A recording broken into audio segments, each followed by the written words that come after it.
It's pretty typical for McLean County. I've been farming since 1987 with my brother Emery and my father Roger, and we've corn and beans. And I would say this farm looks pretty good considering the fact that with all the heat. I mean, it's a typical year. We get about 3 decent-sized rains in July, and we missed it this year.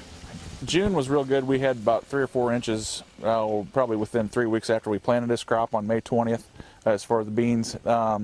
And then we got to the 26th of June was our last measurable rain. I think that was about ½ an inch. And then we went for 0 rain until the 24th of July.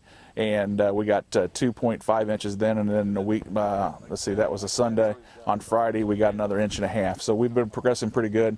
That week of July when it was over 100, or there was a couple days over 100, but mostly it was 90 during the day and 70, didn't get below 70 at night. Really hurt the beans as far as they hadn't canopied yet, and the heat coming off the ground got some of our pods and our flowers have aborted and that kind of stuff. And the crop looks good from the road.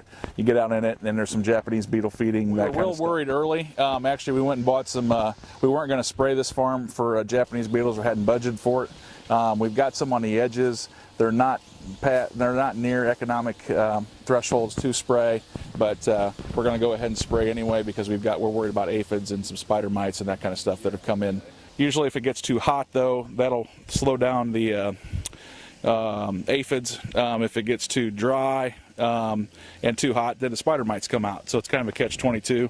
Japanese beetles, it doesn't matter if it's 110 degrees or if it's 60 degrees. The Japanese beetles thrive. So we haven't figured out a way yet to take care of them yet. But I mean, we could spray them, but as far as keeping them coming back every year, they keep coming back. That's just an ongoing problem. Some years are worse than others, but it seems like they've become a problem the last couple of years anyway, a lot more than they were early. There's a perfectly good leaf right here with only 1 hole. Here's what happens. The Japanese beetles actually eat the leaves, and then the plant can't process the photosynthesis. And here's an even worse one. This one right here.